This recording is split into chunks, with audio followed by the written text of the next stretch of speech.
welcome you to our tour today. For those of you who don't know me very well, my name is Kelsey and I am originally from Chicago.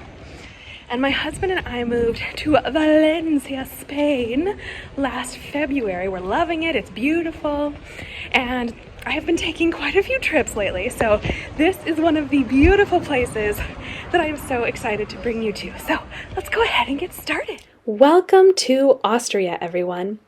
I visited Vienna in the Christmas of 2022 and had a wonderful time. It was very, very cold, but I thoroughly enjoyed my visit. As we explore, let me tell you a little bit about Vienna. Vienna is the capital of Austria, and it's known for its rich history, classical music heritage, and stunning architecture, all of which we will talk about today. Landmarks such as Hofburg Palace, St. Stephen's Cathedral or Stephansdom, and the Vienna State Opera are just some of the many famous places to go here. The vibrant cultural scene and delightful coffee house culture, as well as the delicious pastries and sausages, make Vienna a place worth visiting. We are starting here at the Vienna State Opera House, built in 1869. As an opera singer, I can tell you it is one of the most beautiful opera houses in the world. It is renowned for its opulent architecture and world-class performances. It survived significant damage during World War II and reopened in 1955. This opera house also hosts the Vienna Opera Ball, a prestigious annual event. Have you been to a ball in Vienna? While we explore, let me tell you a little bit about ball season in Austria. So, traditional ball events are an integral part of culture and social life in Austria. Viennese balls, like the famous Vienna Opera Ball, have a rich history dating back to the 18th century. These events feature elegant waltzes, formal attire. They maintain a sense of tradition and sophistication. The Vienna Opera Ball, held annually at the State Opera House, is a highlight, attracting prominent figures and offering a night of glamour. Balls in Austria often showcase the waltz, a dance with deep roots in the country's cultural heritage, popularized by composers like Johann Strauss. Austrian balls also contribute to charity, with the proceeds supporting various causes. The ambiance is one of opulence, bringing together music, dance, and a celebration of cultural identity. Viennese balls in Austria are not just social gatherings, however, but they are deeply embedded in the cultural fabric. The tradition began in the 18th century, and over the years, various types of balls have emerged, each with its unique characteristics. Apart from the Vienna Opera Ball, there are other notable events, like the Philharmonic Ball and the Coffee House Owners Ball. Each ball has its own theme, attracting diverse participants, including diplomats, politicians, celebrities, locals, and tourists like you and me. The Hofburg Palace and various prestigious venues host these events, contributing to their grandeur. The opening ceremony of Viennese balls is a spectacle, with debutantes and their escorts performing the traditional opening waltz. The debutante ball is a significant aspect, marking the introduction of young individuals into society. Austria's ball culture isn't confined to Vienna, however. Regional cities and towns also host their own unique balls, showcasing the country's cultural diversity. While traditional attire is encouraged, some balls embrace modern themes, fostering a blend of tradition and innovation. In addition to classical dances, contemporary music is incorporated, ensuring a dynamic and lively atmosphere. The emphasis on elegance, etiquette, and cultural appreciation makes Austrian balls a distinctive and cherished tradition. So let me tell you a bit about some specific ones that are quite well known. For example, the Viennese State Opera. This opera ball transforms the most beautiful ballroom in the world from an operatic stage. Guests from all over marvel at the opening polonaise, sip from champagne glasses, and listen to performances by prominent opera singers. The ball of the Vienna Philharmonic Orchestra in the Musikverein in Vienna. This is Vienna's most exclusive ball, as some would say, and it is hosted by one of the most famous orchestras in the world. It invites them to dance in the Golden Hall of the Musikverein. There's also the Confectioner's Ball. Now, this is absolutely where I would like to go. This is a ball that's held in the Hofburg Palace in Vienna.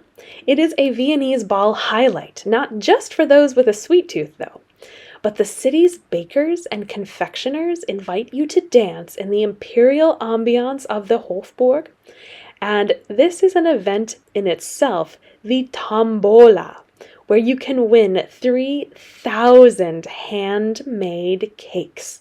Sign me up for that. There's also the Coffee Maker Ball. So this is also held in the Hofburg Palace in Vienna.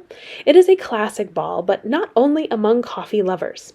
There are roughly 6,000 guests, and this ball is big enough for the Hofburg Palace and a highlight of the Viennese Carnival. Of course, one of the absolute must-dos at the Coffee Maker Ball is a visit to the coffee bar. One more is the Opera Redoute.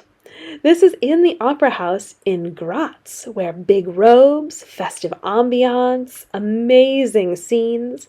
This ball is in Graz's Opera House, one of the most magnificent opera houses in Europe, and it is the social event of the Styrian capital. The Graz Philharmonic, the ballet, and the singers open the ball together.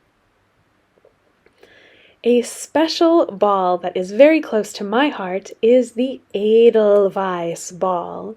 This happens in the Kongresshaus in Salzburg. It is called the Salzburg Edelweiss Club, the leading mountaineering club in the city, and it hosts its own ball every year. But the dress code is strict and quite distinct. You must wear dirndls if you are a gal and lederhosen if you are a guy. This is the perfect ball for those who want to make a more rustic and alpine event. While we explore, let's talk about some interesting Viennese and Austrian food.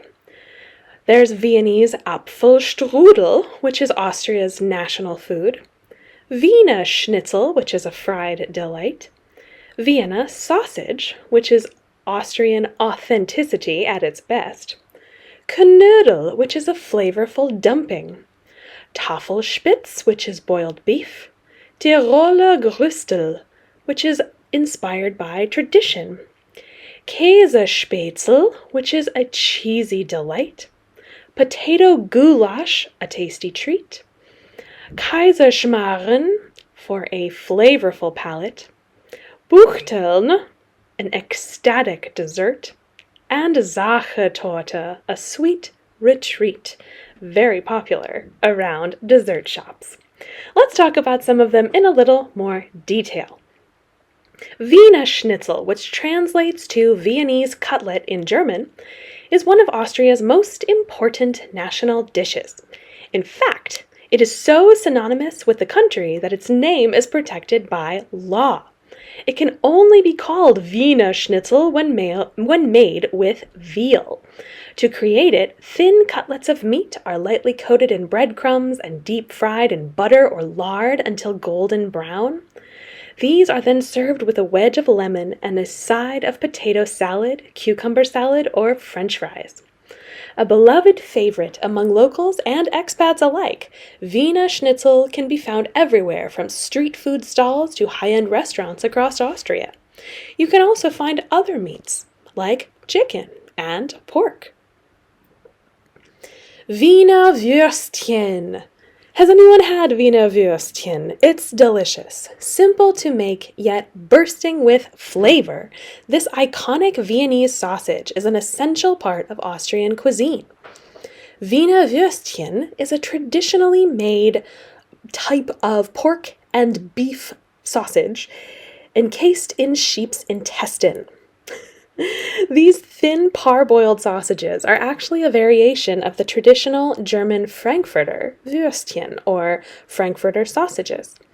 People often enjoy them as a main dish, served with fermented cabbage or Sauerkraut, radishes, and Austrian potato salad. That said, they are also a popular snack and served in a hot bun seasoned with mustard, ketchup, other sauces. In fact, Wiener Würstchen is one of the most common street foods in Austria, and you can buy them from vendors all across the country. Paired perfectly with a cold beer, these should definitely be on your Austrian food bucket list.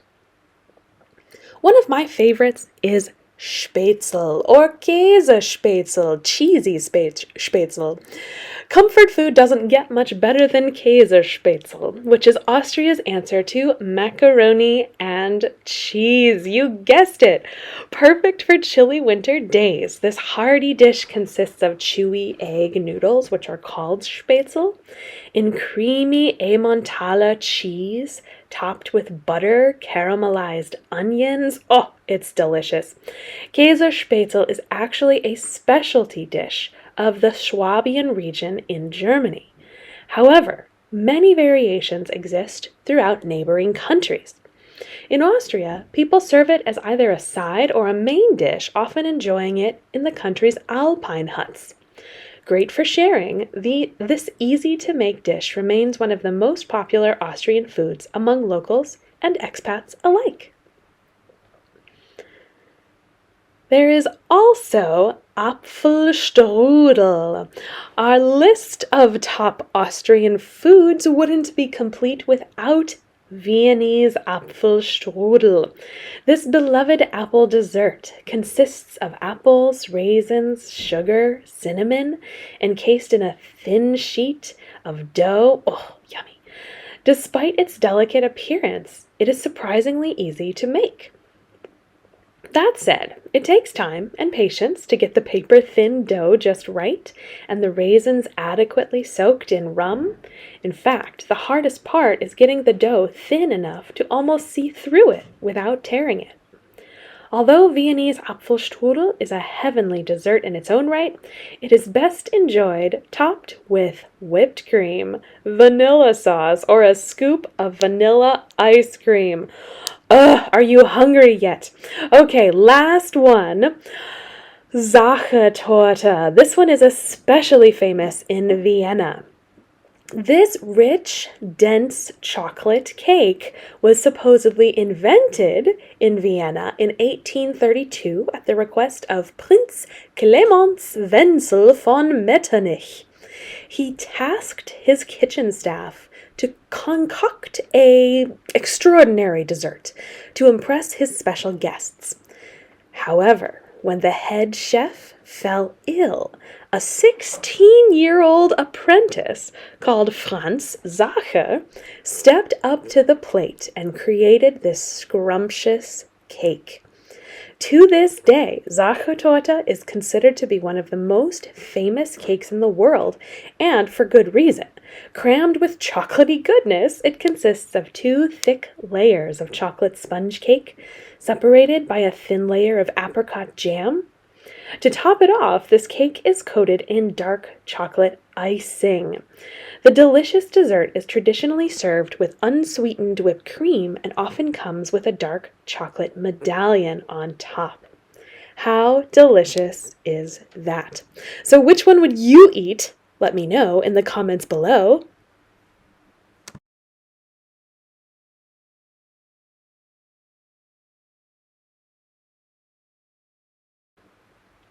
While we explore, let me tell you a fun fact about Austria. The origins of the French croissant are in fact Viennese, from Vienna. Although this fact might shock you, but the world-famous French pastry, it began its journey in the Austrian capital city. Croissants, as we know them today, can be traced back to the Austrian Kipferl, which is German for crescent. When the Austrian army defeated the Ottoman Turks in 1683, Viennese bakers celebrated the victory by making Kipferls. The crescents on the enemy's uniform were the inspiration. After the marriage between Marie Antoinette of Austria and King Louis XVI of France in 1770, this pastry made its way to the French court and eventually became popular across the country.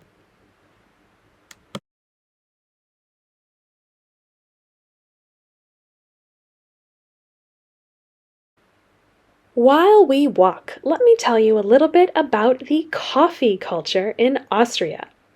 Austria boasts a rich and historic coffee culture, deeply ingrained in its social fabric. Vienna is synonymous with coffee house culture. The city's coffee houses have been social hubs for centuries, fostering intellectual discussions and providing a relaxed atmosphere for locals and intellectuals alike. Coffee was introduced to Vienna in the 17th century. The first coffee house, the Blue Bottle, opened in 1685. These establishments became meeting places for artists, writers, and thinkers, shaping Vienna's cultural identity. Austrian coffee houses offer a wide array of coffee options, from the classic mélange, similar to cappuccino, to the Einspanner, black coffee with whipped cream, and kleine braune, small black coffee. There's a choice to suit every palate. Coffee in Austria is often enjoyed with a side of delectable pastries. My favorite, Sachertorte, Apfelstrudel, and Linzertorte are just a few examples of the famous sweet treats that complement the coffee drinking experience. Coffee house visits in Austria are not rushed affairs, mind you. It's not where you grab a coffee and rush out the door back to your car and head to work. It's customary to linger over a cup of coffee, perhaps reading a newspaper or engaged in conversation, for hours. The unhurried pace allows for genuine social interaction and coffee enjoyment. Vienna's coffee houses are renowned for their elegant and timeless interiors. Opulent chandeliers, plush seating, marble tabletops, these create an inviting ambiance that has retained its charm over the years. Starbucks has nothing on Viennese coffee houses. Many famous writers and intellectuals frequented Vienna's coffee houses, turning them into literary salons. Figures like Peter Altenberg, Sigmund Freud, and Arthur Schnitzler found inspiration within these coffee walls. UNESCO in 2011 recognized Viennese coffee house culture as part of Austria's intangible cultural heritage. This acknowledgement underscores the significance of these establishments in preserving tradition and fostering community. There's a unique etiquette associated with Viennese coffee houses. Waiters are professional and discreet, and it's common for patrons to spend hours reading, writing, or simply observing the world as it goes by. Speaking of the food in Austria, let's try a bratwurst for ourselves and see what we think. All right, let's see. Let's see how it is.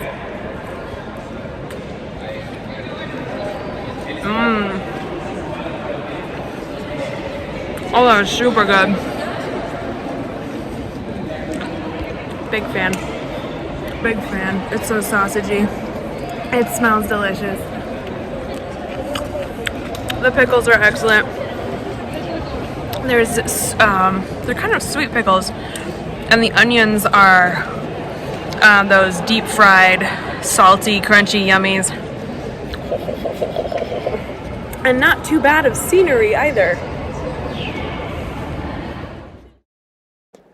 Didn't that look delicious? I fully enjoyed the pickles and the mayo and the ketchup and the mustard. What would you have on your bratwurst if you were in Vienna over the Christmas season? Let me know in the comments below.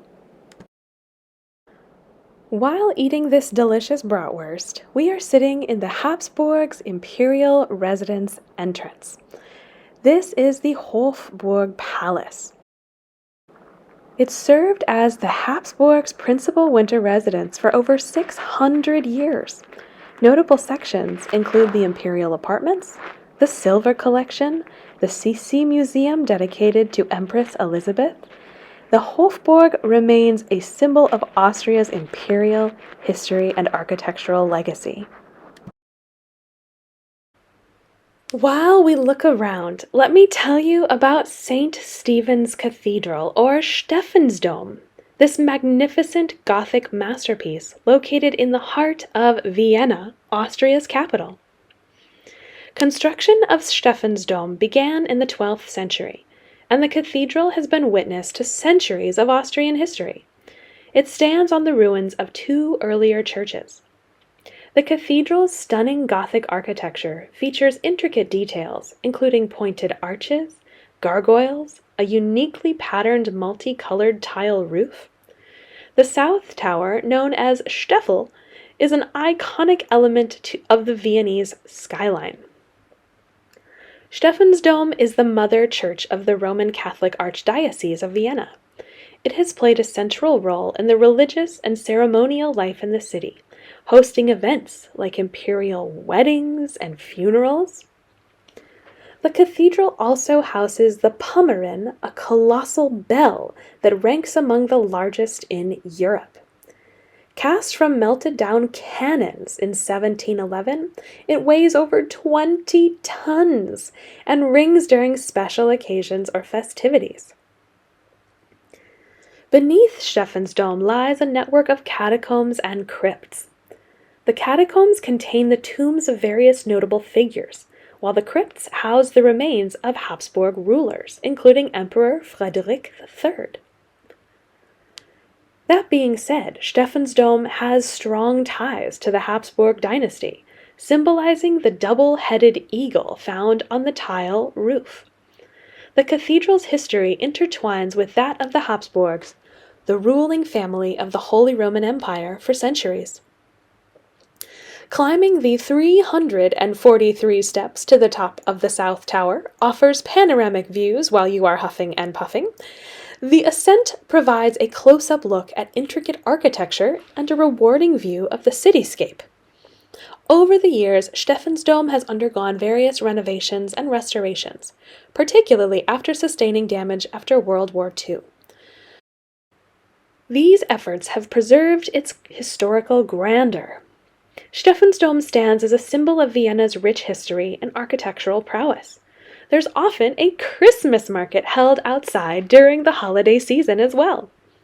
Visitors are captivated not only by Stephansdom's religious significance, but also by the intricate details that make it a cultural and visual treasure in the heart of Austria's capital.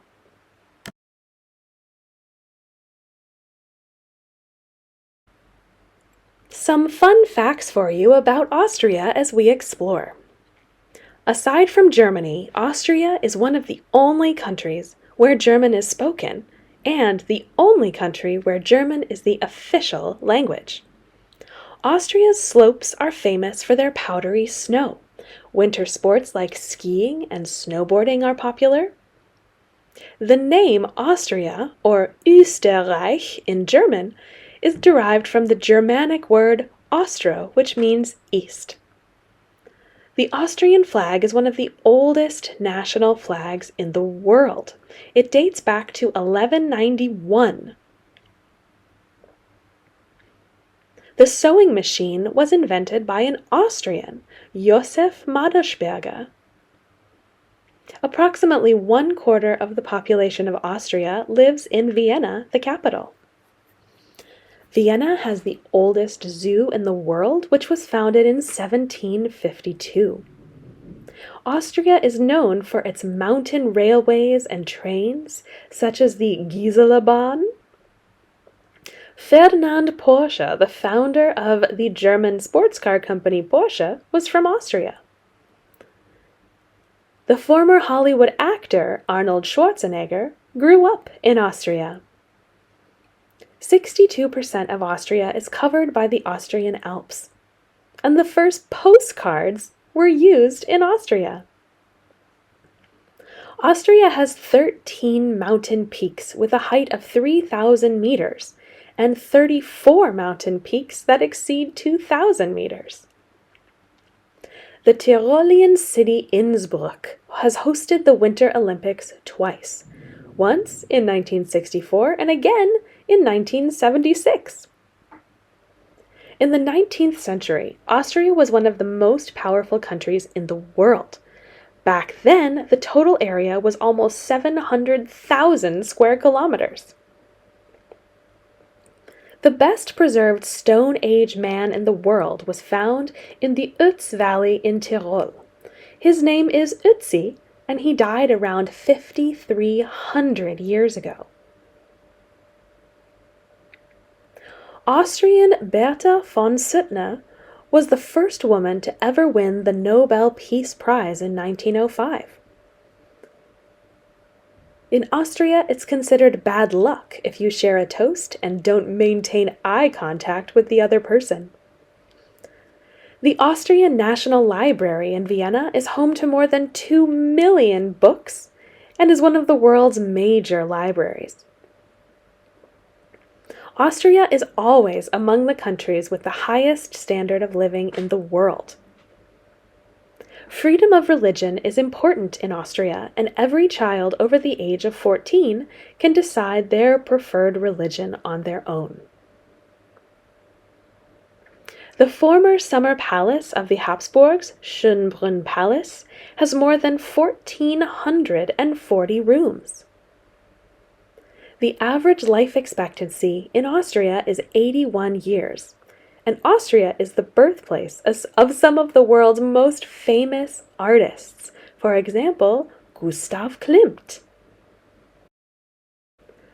The single highest selling energy drink on the planet, Red Bull, was created in Austria, and Vienna has been named the world's most livable city. Many famous classical music composers, such as Mozart, Haydn, Schubert, Johann Strauss, Bruckner, and Mahler, were born in Austria. Going off of that, Vienna's central cemetery has almost 3 million tombs, including those of Beethoven, Schubert, Strauss, and Brahms. The Vienna Boys Choir is one of the most famous choirs in the world, and it was founded in 1498. The founding father of psychoanalysis, Sigmund Freud, was born in Vienna. And Vienna is home to one of the world's oldest amusement parks, the Prater.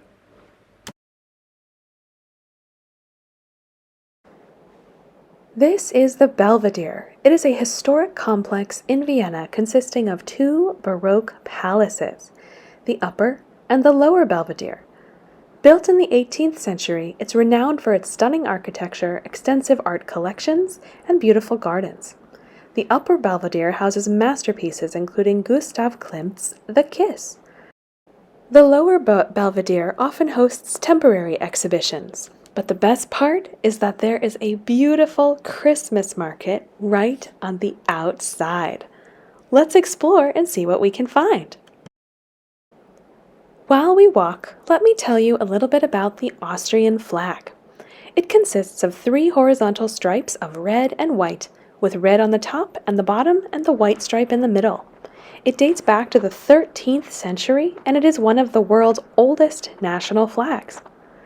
Legend attributes the flag's colors to Duke Leopold V of Austria, who supposedly adopted them after his battle-drenched white tunic was stained with his blood, except for where his belt protected it, leaving red and white stripes. Let me tell you about the glorious capital of Austria, Vienna. Vienna is the capital of Austria, this country in Central Europe. The city lies on the Danube River, and it is Austria's largest city. It is also the country's center of industry, trade, and especially culture. For centuries, Vienna has been one of the world capitals of music. Operas and classical music concerts have played a major part in the city's life. Many great composers, including Ludwig van Beethoven, Wolfgang Amadeus Mozart, and Johannes Brahms, have lived in Vienna. This city is home to a world-famous orchestra, opera house, and boys' choir. Vienna is also famous for its many grand palaces and other big, gorgeous buildings. The city was once the capital of the powerful empire, and the modern city has kept a style that reflects its elegant past. The economy of Vienna is based on manufacturing and services such as trade, banking, and of course, tourism. Many people in the city work for the government. Factories in Vienna make car parts, electrical machinery, and chemicals, and Vienna also has many companies that develop medical products, software, and other high technology products. Some interesting facts about Vienna. Vienna is called Wien in the local language, which is German. There are over 2.3 million people that live in the Austrian capital, which is equivalent to roughly a third of Austria's population. It is also the second largest German-speaking city after Berlin and was the largest one until the 20th century. Vienna is one of the greenest capitals in Europe, and it is sometimes referred to the city of parks. More than half of the metropolitan area is green, which includes 2,000 parks. Vienna, as a city, consists of 23 Bezirke, or districts. These 23 districts spiral outward in a clockwise direction from the center. Vienna is only 31 miles from Bratislava, or 50 kilometers. Bratislava is the capital of Slovakia, and you can get there in maybe 45 minutes to 1 hour on a train. Vienna was the capital of the Holy Roman Empire and later the capital of the Austro-Hungarian Empire for a total of 350 years. Vienna has some of the cleanest drinking water in the world, and it comes directly from nearby mountains on 2 mountain spring pipelines. I always joke that when people ask, "Should I buy bottled water?" I say, "This is where the bottled water is bottled." Vienna has over 1,000 drinking fountains and 55 decorative fountains. Snow globes were also invented by accident in Vienna. The Austrian Erwin Perzi had been trying to make a brighter surgical lamp. His mistake reminded him of snow, and he got an idea. He later opened the original Vienna snow globe shop. Snow globes are still a popular product in Vienna and are usually handmade. Stephansdom, or St. Stephen's Cathedral, is Vienna's most important religious structure. This cathedral has hosted numerous weddings and funerals of emperors, celebrities, and even Mozart. The catacombs below Stephansdom house funeral urns that contain the leftovers of 56 members of the Habsburg royal family.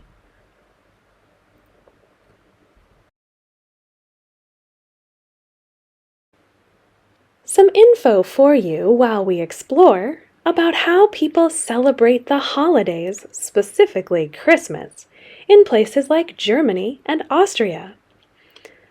The top number one thing to do is visit a Weihnachtsmarkt, or a Christmas market. No doubt, whether we're talking about natives, expats, or tourists, anyone who is in Germany or Austria during Christmas market season should visit one, as this is an excellent way to inject a solid dose of genuine Christmas cheer into your holiday hustle and bustle. There are countless markets located throughout Germany, with several typically going down every day. Probably some of the most popular ones occur in Nuremberg, Rothenburg ob der Tauber, Munich, and Berlin. In Austria, you will find many famous Christmas markets in Vienna, Salzburg, Graz, and Innsbruck. Go to these markets to enjoy a pleasant and cozy atmosphere where vendors sell their artisan wares and a myriad of tasty treats. The Weihnachtsmarkt, or the Christmas market experience, is best enjoyed with friends, but because the mood is so good, it won't be hard to make new ones while you're there. Get an advent calendar. Historically, Germany and Austria are religious countries. As is the case in many cultures, much of the Yuletide traditions have been secularized. Therefore, all you really need to know nowadays is that the Advents calendar tracks the 4 weeks leading up to Christmas, where each day of the countdown is marked with a little prize or chocolate or tasty something hidden within the depths of a colorful 3D calendar. Typically, these calendars are quite cheap and come filled with small Christmas-themed chocolates, but they can also be quite extravagant, with chocolate manufacturers like Godiva producing their own versions. Gather around the Tannenbaum for some Gemütlichkeit. This means coziness. Tannenbaum means Christmas tree. Germans and Austrians have long engaged in the custom of incorporating an evergreen tree into their Christmas decor. Known in German as a Tannenbaum, it is not uncommon even today for families and friends to gather around the tree and sing Christmas songs.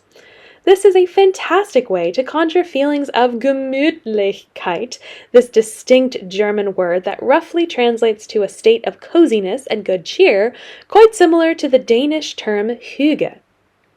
I love to sing Stille Nacht, or the German original version of Silent Night. As a trained opera singer, I always include Stille Nacht in my Christmas concerts. Check out the information below this video for the link to the most recent Christmas concert. Another tradition that is quite interesting is shoes out for Saint Nicholas. While Santa is obviously one of the most iconic Christmas figures, leave it to the Europeans to commemorate the depth and origins of old Kris Kringle. The customs observed on St. Nicholas Day is often regarded as the source of the modern-day Christmas lore about Santa. Each year on December 5th, the eve of St. Nicholas Day on December 6th,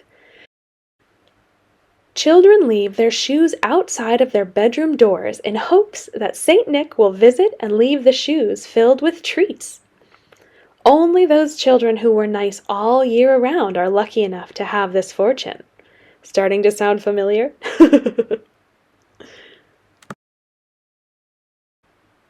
A little bit more info for you on Saint Nicholas and Krampus. Who is Krampus? Well, keep listening and you'll find out. During the Advent time, folkloristic figures may suddenly knock on your front door. Friendly St. Nicholas and his sinister companion Krampus will come to your home to find out which children have been good or bad this year. Traditionally, those well-behaved are rewarded with sweets, peanuts, and tangerines, and you might hear a word of warning given to the naughty ones. All over Austria and Germany, St. Nicholas Day is celebrated on December 6th.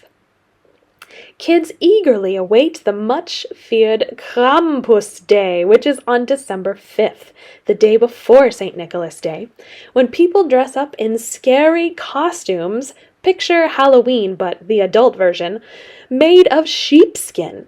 They wear carved masks with goat horns and get up to mischief in the village streets. One of the most traditional forms of the Krampuslauf, or the Krampus Run, can be found in the Gastein Valley. Each of the Krampuses of the roughly 100 Krampus groups, also called Passen, wears a traditional stone pine mask. The legend of Krampus has roots in Germanic folklore and has been a part of Alpine traditions for centuries. Krampus is often depicted as a horned demonic creature with hooves, a long tongue, and chains. He's also St. Nicholas's companion. In Alpine regions, particularly Austria, Bavaria in Germany, and parts of Hungary, Krampus is known as the companion of St. Nicholas. While St. Nicholas rewards well-behaved children, Krampus is said to punish the misbehaving ones. There is also Krampusnacht, or Krampus Night, which is a tradition celebrated again on the eve of December 5th, the night before St. Nicholas Day, where people dress up as Krampus and run through the streets or participate in parades to scare and entertain. Those participating in campus events often wear elaborate and somewhat terrifying costumes. The goal is to create a genuinely frightening appearance, and from personal experience, I think they succeed. In recent years, Krampus has gained international attention, inspiring festivals, movies, and even greeting cards. The darker, mischievous side of the holiday season has found a place in popular culture, blending traditional folklore with contemporary entertainment. While Krampus may seem fearsome, the tradition surrounding him adds a unique and sometimes humorous element to the holiday season in certain European cultures.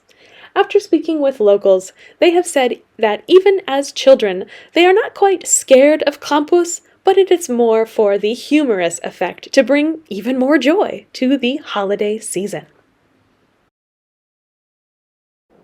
Thank you for joining me today for this tour, Christmas in Vienna, Part 1. That is some good news I have for you because Christmas in Vienna, Part 2 will also be available soon. Check out my channel, Explore with Kelsey, for more.